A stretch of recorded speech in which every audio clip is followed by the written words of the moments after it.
Oh shit, what's up y'all? It's Prestige and I'm coming at y'all with a quick, I guess not quick, but a video. It's gonna be the community discussion you guys have been wanting. I've got a guest and then I'm working on the second guest if that happens, so I do mention a part 2.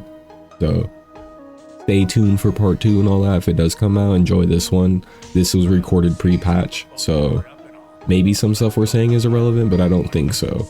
So enjoy. All right, for my first guest I got is Kaizens Youtube, of course. He was actually a part of the Bandai sponsor little thing, the 100K, whatever you want to call it, under 100K, 100 under 100K. I've got a couple questions for him. The first one I do want to ask him is, how do you feel about being on that sponsored list? It was very unexpected. I'll definitely say that. It was interesting because Bandai, or I'd say no company's ever done that before. Shouted out smaller creators, so it felt pretty good to see that the work was recognized and that I was out there doing stuff for the game, and it helped the channel in a good way. So I think that's something more game developers might strive to do, and it kind of gives people the incentive to talk about the game and get it more out there. Kind of helps the community in a good way. Okay, and for the second part of this question, it's going to be, how do you feel about like the work you put in compared to like your peers who were on that list? I will say for the first 3 waves of the people who made it on the list, because I think they're still putting the list out too. Like now they're still pulling up random names. For the first 3 picks of creators, I do feel like a lot of those people put up the same amount of work ethic, if not more, than what I had at the current time. But I think after like the 4th one, it was kind of like they were just throwing names up there because they ran out of people. They didn't know who was like out there.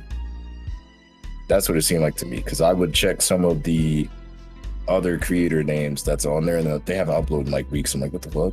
How'd you get creator pick and you have no Twitter, no nothing, no TikTok, no shorts, nothing? I never thought about it like that. Yeah, it's like, how did they get suggested for the content if they don't post content? So it kind of seemed like they was kind of just running out of names and they put people up there to finish the job, so to speak. So that doesn't take away from me being up there. I think it takes away from the other people who were in those posts with them and the lower levels.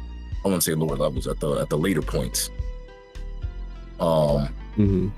So with that being said, I think there's a lot of good Sparking Zero work ethic there. There's some people who feel like they should have made the list, and there's some people who feel like they didn't deserve to be on the list. But I think they really put people based on what you were doing for the community at the time, or purely off a suggestion, or how much you posted on Twitter. So I think those are the 3 things that kind of made you make that list at that point. So yeah, that's all I gotta really say in terms of like my peers. Okay. I guess it still kind of relates to your peers. If you don't have anything much to say about it, you don't have to. I don't want to put words in your mouth, but I think there's some like bigger creators who like just hopped on the wave and then dipped out of the game and have said nothing about it. Do you have any thoughts about that, like on the state of the game? Like they're kind of like, oh wow, I'm playing this character, and then they just don't make a video. They don't complain about perception, even though everyone hates that or something like that. You know what I mean? Absolutely. So this is something I kind of touched on in my rant video, talking about how part of it is the creator's faults.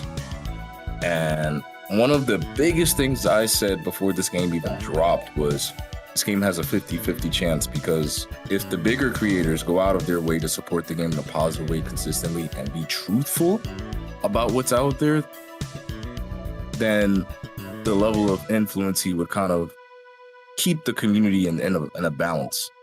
Because people are copycats these days. So if their favorite creator is like, hey, don't do that, this is stupid, most people are going to agree for no reason. So with that being said, I do feel like a lot of the higher creators did come in, right? They got their few seconds of fame. They got the game early. They got the footage early or whatever. They did like 2 or 3 videos and then they just left out. Once they started to see the game have like bad perception, or some people complain about honest stuff, they just like, oh, it's time to go. And I see that in every anime game. I think that's really just a content thing in general. And that's why I said there's a difference between caring about a community and caring about the bag, caring about your deals, so to speak. And that's why I tell people you got to be real careful on who you support and pay freaking attention. to the stuff they put out there. Like, how quickly do they change their opinions? How quickly do they switch to, you know, get that view? 1 minute it's this is broken, this is OP, and then the next minute it's this isn't that bad. But you got that sponsorship, so you know what I mean. It's incentive for them not to say anything too crazy or too bad, which I kind of get, but I don't respect it. This is my honest opinion. I don't respect it because they're portraying themselves when these games come out as people who genuinely care about them. So if you genuinely care about something, you should be doing everything in your power to make sure it's good. I agree. You shouldn't take your bag and then play it safe to make sure that, you know, you don't say anything bad or you don't upset certain people.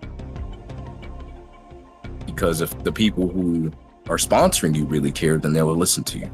If not, then that's not somebody you should be sponsored with because they don't give a fuck. So if they don't give a fuck, then you shouldn't be with them because you give a fuck. So that's my 2 cents on the people higher up, just not doing stuff. And they come in. Now we're gonna get the content because the DLC's out. So everybody's gonna come back to Gohan. Gohan's wild. Yeah, Beast, Gamma, Piccolo. Beast, whoa. And then look at these 3 custom battles that suck, but we're about to advertise the fuck out of it, aren't we? Yeah. And then they're gonna be gone in 2 weeks again.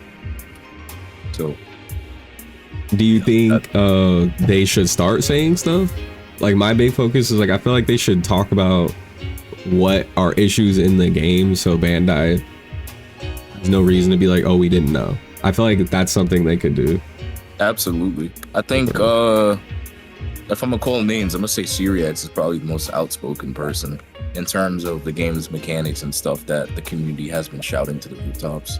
Yeah, he'll play the game on a video and complain about it and show you, like, what is annoying.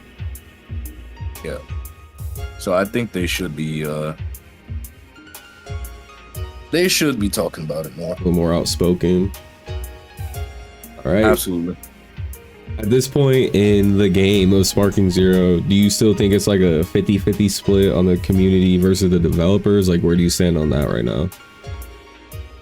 Oh, what do you mean? Like what's the state for the state of the game, like where it's at, like how it's not in the greatest state? Oh, community. I think it's mostly community. I think it's like 30% developers, 20% developers, like 80 to 70% community. Damn.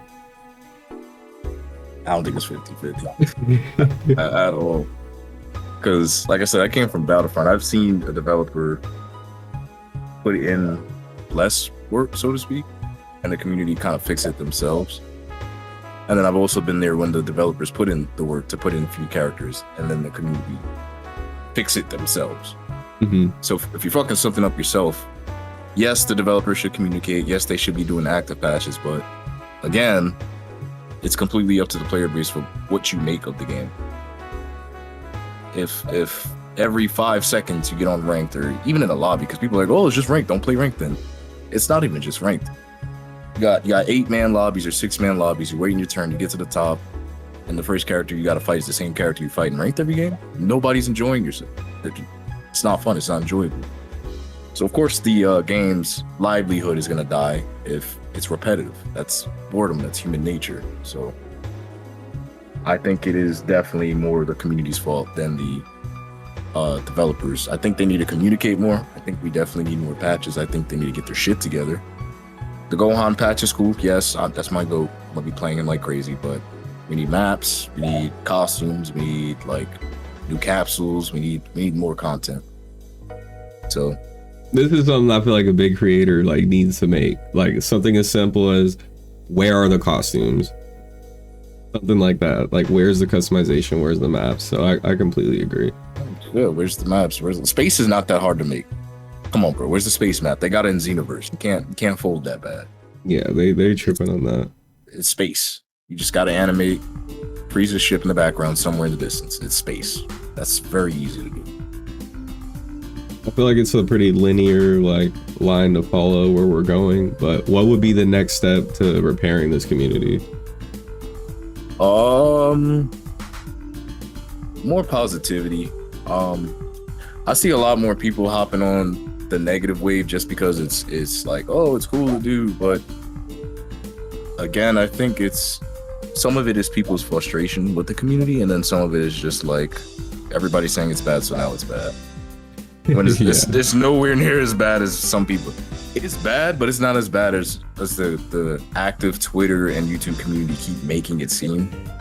Which is why I'll get into this in a minute. Why I don't completely blame Bandai for not saying shit, because in their eyes, no company has ever shouted anybody out. They've never given anybody clout for free. Right? This is a company people follow. They post a video, it instantly gets like 1 million. And they put you on their front page. They did not have to do that. And instead of being truthful, and I'm not saying the game is perfect, because I clearly just said it was, that has issues, but instead of being truthful, like real to yourself as a creator, a lot of people are literally just hopping on the bandwagon and just saying crazy shit left and right, just for the sake of it. It's because they know it'll do good in the algorithm, because sparking negativity is what's popping. Yeah, it's the bag. It's the bag. You got to look at it from the company's perspective. What would you support a creator like? Nigga, I just gave you a free shout out. I just gave you clout. Like, I put you on my radio show. I shouted you out. I played your music, and then you go and talk about how bad my radio show is. Gave you early access before early access. Like, I just did you a favor, and you can't even post one positive video. It's just, oh, the game is bad. This is bad. This is bad. So, yeah, that's my response to that. Are you recording right now? Yes. Yeah, we are. You can be part of this last one. But I didn't know y'all were in here. I was like, "This fucking VC for this shit." Yeah, we just made it. But the last question is going to be for you, Kaizen. Is going to be, how long do you plan to make content for this game? / what is it like? What do you need to stay like for a longer period? Still a linear path, but yeah. Like, I'm gonna do this till I'm 80. In the words of Deadpool, or they say 90 too. But I don't see me beating this anytime soon. Like, this game is something that I'm probably actively gonna play for years. I've dealt with Storm for 8 years. I think I could deal with Starkey. Especially with trying to build the Discord and having the space now. I don't ever have to play ranked again. I never have to touch ranked. I never have to hop online in a negative atmosphere. I can go in the chat right now and just @Spark and get a match and have fun. So it's easier to make content. It's easier to just enjoy myself. So the content part is easy now. And the game itself, I think, is still enjoyable. I think a lot of people are exaggerating. The game is not the problem. It's literally the player base. The game is still fun. Yes, I think, again, there still needs to be some implements, some slice of life changes, but the game is still very much what we asked for. This is still Tenkaichi 4. Like, this is everything I wanted. So I'm not like fiending to get more than what we already have. I think the roster is great. I think there's plenty of options online. Everybody has a different play style, so it's not like it's boring, repetitive. You play different than the X. Like, everybody in the Discord plays differently. There's a lot of different matchups. So I'll be playing this for a while, doing tournaments and like community events and stuff like that. And in order for me to stay longer, I think they just need to keep adding DLC. I think that's the one thing that probably keep exactly, like, I wouldn't say that long. Like, don't wait and do Storm shit. Like, every 4 months we get 4 characters. Like, high key, I'm not gonna like out them, but high key, we're only getting 4 characters. They're like, oh, we get 11 characters. Like, no, we're getting, yes, the characters play differently, but we all know they're not gonna play that differently from their transformed states. Gohan and Super Saiyan are probably gonna play similar to Ultimate. Like, unless they completely change every minute detail and animation, then I'll shut the fuck up and then we have new characters. But I highly doubt it. They're probably gonna reuse assets. Like, come on, it's a fighting arena for it. Like, they're not doing that shit. So, high key, I think we only got like 5 characters. If they release at a quicker rate, then hey, we're fine. Get some new maps, some new characters, some new costumes, some new colors. I think that's something else that should be easily implemented. Give us should be in the game. They triple. Yeah, that should be easily implemented. All color skins, and I think that'll keep me way longer than 3-4 years. That'll keep me here until fucking Sparking 2. Yeah, the game dies type shit. Unless they ruin the meta that bad. Yeah, Sparking 2 type shit. So. Right. Well, I appreciate you for coming on and giving your 2 cents. I appreciate you for having me, Press. WVid. Y'all go support them. Appreciate them. Same with Kaizen. And we gonna move on to the interview too. Oh yeah.